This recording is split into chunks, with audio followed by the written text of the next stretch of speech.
Un peu des notions intuitives pour comprendre ce que c'est la fréquence. Si je vous demande à quelle fréquence vous vous brossez les dents, vous me répondez 3 fois par jour. Si je vous demande à quelle fréquence venez-vous au collège, vous me répondez 5 jours sur 7. Donc dans l'idée de fréquence, on a cette idée qu'on prend une quantité par rapport à une quantité totale plus générale. Alors la vraie définition mathématique de la fréquence d'une donnée se calcule en utilisant la formule suivante.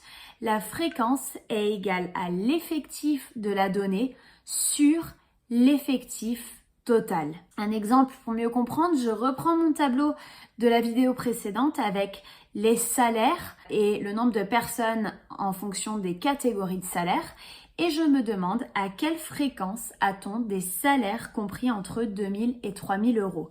Donc je reprends la formule qu'on vient de voir, fréquence égale effectif de la donnée sur effectif total.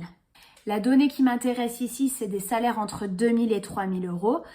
On a donc 3 personnes et au total, j'ai 2 plus 3, 5, 7, 8 personnes, donc 3 sur 8.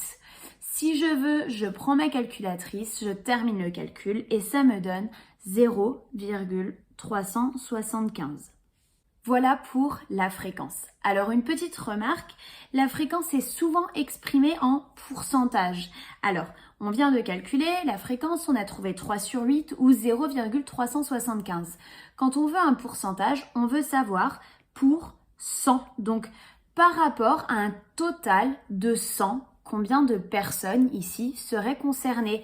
Eh bien, c'est simple. Cette valeur-là, je la mets entre parenthèses. J'ai 2 fractions égales, je peux donc utiliser le produit en croix. Et donc, pour calculer ma valeur ici, que je vais noter petit x, il me suffit de faire le produit en croix. 3 fois 100 divisé par 8, qui me donne 37,5.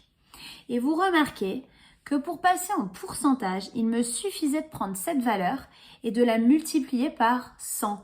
Je peux toujours mettre sur 1. Donc si ma valeur là, c'est par rapport à une personne, pour 100, il faut que je multiplie par 100. Et donc, on a 37,5% des salariés qui gagnent entre 2000 et 3000 euros. Voyons maintenant un deuxième exemple plus complet que le précédent. Donc on voit différentes adhésions dans un club sportif. Donc vous avez le nombre de personnes faisant de l'athlétisme, de la gymnastique, du volley et du football.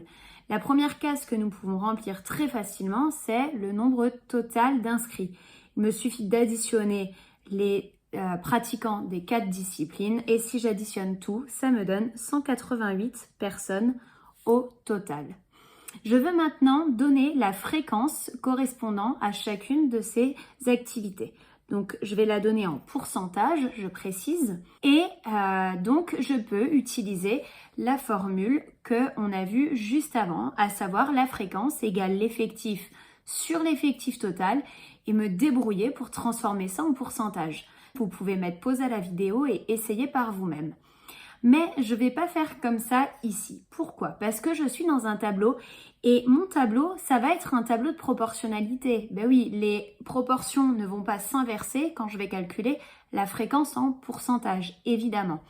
Et donc, je sais qu'au total, j'aurai 100% des inscrits.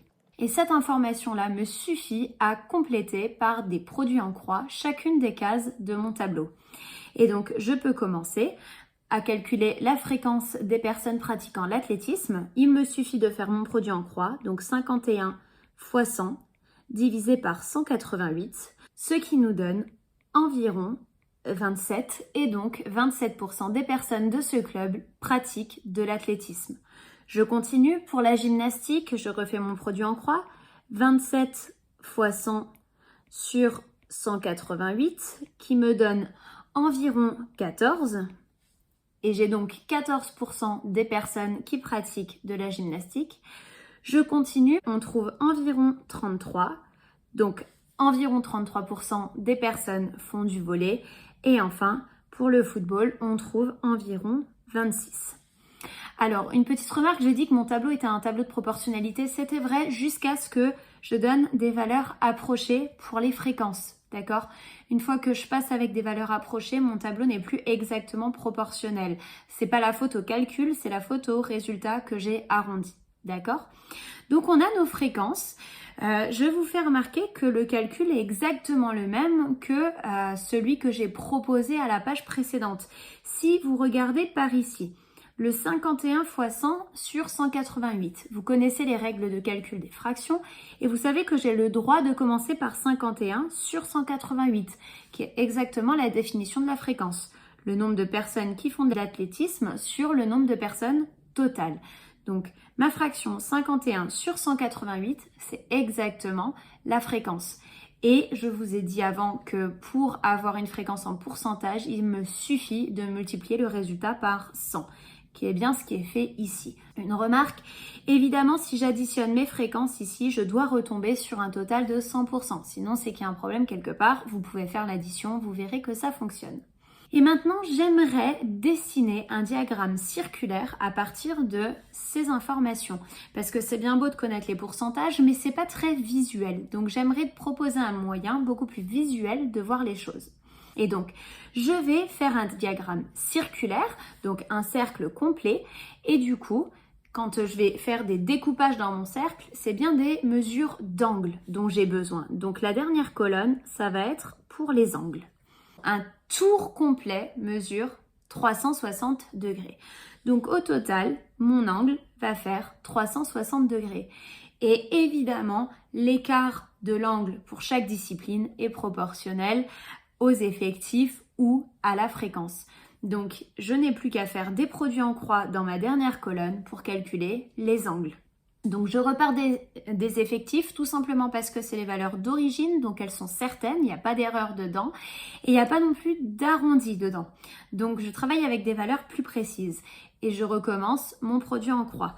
Je vais faire 51, cette fois-ci fois 360 divisé par 188 qui nous fait environ 98 degrés. Je continue à faire mes produits en croix, donc 27 fois 360 divisé par 188 qui me donne environ 52 degrés. Pour les deux derniers, je vous laisse faire les calculs vous-même. On trouve environ 119 degrés et pour le football, environ 92 degrés. Comme tout à l'heure, je vérifie qu'en additionnant toutes ces valeurs, je trouve bien 360. Et j'ai un petit problème parce que si j'additionne tout, ça me donne 361 degrés. Ça, c'est la faute aux arrondis qui retombent pas juste et qui se compensent pas. Donc, il faut que j'enlève un degré quelque part. Et là, où j'ai arrondi le plus largement, ça a été pour l'athlétisme. Donc, je vais retirer un degré ici, je vais réarrondir et je vais mettre à 97. Tout ça pour que, à la somme, ça fasse bien un total de 360 degrés. Maintenant que je connais les angles, je peux construire mon diagramme. Donc, je passe sur ma feuille. J'ai préparé, vous voyez, un cercle et je vais commencer à mesurer les angles. Donc, pour ça, je trace un premier rayon qui va me donner un point de départ à partir d'où mesurer. Et je vais commencer par tracer l'athlétisme. C'était 97 degrés. Je mets donc mon rapporteur correctement, le centre au centre, le 0 bien aligné. Je suis sur les graduations intérieures. Et donc, je vais mesurer 97 degrés. Je mets mon repère et je trace. Et je peux déjà écrire dans cette partie du cercle qu'il s'agit de l'athlétisme. Je continue. Le prochain angle, c'est la gymnastique 52 degrés. Donc, je mets bien mon 0 sur mon repère sur lequel je venais d'arriver et je mesure 52 degrés. Je trace, je précise qu'il s'agit de la gymnastique. Je continue, 119 degrés, donc je place bien mon rapporteur toujours. 119 degrés, on arrive ici. Cette partie-là représente le volet. Et enfin, normalement, le dernier angle mesure 92 degrés, donc je vérifie juste par souci de précision. Je mets mon rapporteur et je tombe sur 92 degrés. Parfait. Ne vous inquiétez pas si vous avez un écart d'1 degré, c'est rarement très précis quand on construit à la main, donc c'est pas étonnant. Et je précise que c'est le football. Évidemment, pour terminer, vous pouvez colorier votre diagramme. Voilà, et donc bien évidemment, vous pouvez, si vous voulez, rajouter une petite légende sur le côté avec des petits rectangles de couleurs et puis marquer les différents sports. Et là, on a une vision bien claire et bien précise de la répartition des différentes activités. Voilà, j'espère que vous avez bien compris comment ça fonctionne. Bon courage pour vos exercices.